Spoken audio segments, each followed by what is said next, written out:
తెలంగాణ విశ్వవిద్యాలయంలో ఆర్ట్స్ కళాశాల సమావేశ మందిరంలో సైబర్ సురక్షిత జాతీయ భద్రతా అంశంపై విద్యార్థులకు అవగాహన కల్పించడం జరిగింది. ఈ కార్యక్రమానికి ముఖ్య అతిథిగా హాజరైన ఇన్స్పెక్టర్ కె. కృష్ణ మాట్లాడుతూ మితిమీరిన స్మార్ట్ ఫోన్ల వినియోగం అలవాటుగా మారి వ్యసనంగా వ్యాప్తి చెందే అవకాశం ఉందని, ఇది శరీర ఆరోగ్యంపై ప్రభావం చూపుతుందని, మానసిక చికాకులు, మనోవ్యాధులు పెరిగే అవకాశం ఉందని హెచ్చరించారు. Cyber crime inspector Mukunda Pasha మాట్లాడుతూ సెల్ ఫోన్ను కేవలం మాట్లాడడం కోసం, మెసేజ్ చేయడం కోసం, ఇంటర్నెట్లో అవసరమైంది సెర్చ్ చేయడం కోసమే మాత్రమే వినియోగించుకోవాలని, కానీ మధ్యలో సోషల్ మీడియా వచ్చి పూర్తి స్థాయిలో మనపై ఆధిపత్యం చెలాయిస్తుందని, రోజు సోషల్ మీడియా కోసం 5 నుంచి 8 గంటల సమయం కేటాయిస్తున్నారని ఇటీవల సర్వేలు పేర్కొన్నాయని తెలిపారు. అవసరం లేని యాప్లను అప్లోడ్ చేసుకుని సైబర్ మోసాలకు గురి కావద్దని ఈ సందర్భంగా వారు హెచ్చరించారు.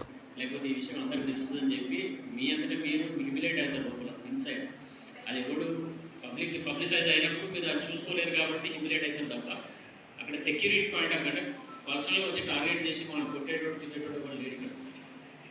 అర్థం చేసుకోండి. ఫస్ట్ మీరు ఎంత ఆలోచిస్తారు, మీరు ఎంత డీప్గా ఆలోచిస్తారు, ఈ ప్రాబ్లమ్ని ఎంత పెద్దగా ఆలోచిస్తారు అనే దాని మీదనే మీ యొక్క ప్రాబ్లమ్ సాల్వేషన్ అనేది డిపెండ్ అయ్యి ఉంటుంది. కొంతమంది ఎవరు చెప్పుకోలేక సూసైడ్ చేసుకుంటున్నారు.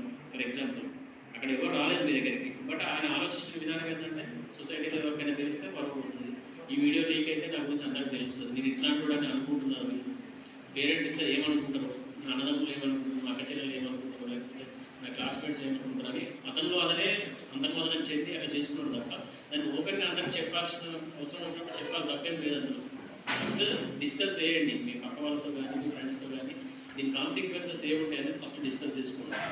డిస్కస్ చేసిన తర్వాత నేను ఇందాక చెప్పాను, మీకు సంబంధించిన సోషల్ మీడియా అకౌంట్స్ కానీ, మీ ఫోన్ కాంటాక్ట్స్ కానీ ఇమీడియట్గా మీ ఫోన్లో నుంచి డిలీట్ చేయాలి.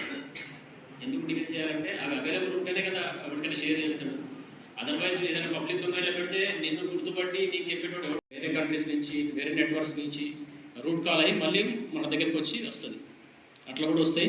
మనం అనుకున్న నెంబర్తో కూడా కాల్ చేయడానికి అవకాశం ఉంది. అంటే నా నెంబర్ ఉంది, నా నెంబర్తో నేను కాల్ చేయకపోయినా వేరే వాళ్ళు నా నెంబర్ని మీ డిస్ప్లేలో వస్తుంది, నా నెంబరే వస్తుంది.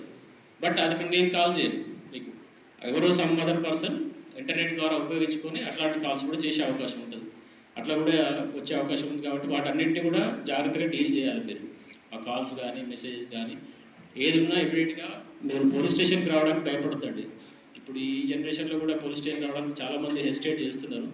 పోలీస్ స్టేషన్ అనేది అట్ మోస్ట్ ఇంపార్టెంట్ ప్లేస్. ఎందుకు అక్కడ విక్టిమ్సే వస్తారు, అందరూ నేరస్తులు వస్తారు అనమాట. ఫస్ట్ వచ్చేది బాధితులు. అంటే బాధితులకు సంబంధించినంత వరకు అది ఒక టెంపుల్ లాగానే.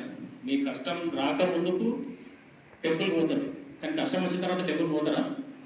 ఎక్కడికి వస్తారు? అంటే దేవుడిని కష్టం రావద్దని కోరుకుంటారు, కానీ కష్టం వచ్చిన తర్వాత దేవుడి దగ్గరికి ఎవరు పోరు. అప్లై చేసిన తర్వాత ఆయనకి ఇట్లా వాట్సాప్ మెసేజ్ వచ్చింది. మెసేజ్ వచ్చిన తర్వాత వీడియో కాల్ లిస్ట్ చేసిండు.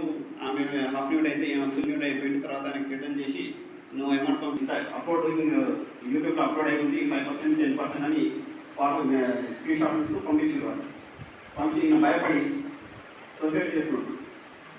రీసెంట్లీ 1 month బ్యాక్ మన నిజామాబాద్ జరిగిన ఇన్సిడెంట్. ఇండిపెండెంట్ కంటెస్టెంట్గా అప్లై చేసుకున్నాను. సొసైడ్ cybercrime.gov.in వెబ్సైట్ ఇది మనం. నా 1930 లేకపోతే www.cybercrime.gov.in ఈ వెబ్సైట్కి లాగిన్ అయ్యి మీ డీటెయిల్స్ అఫెన్స్ కాగానే మోసపోయింది.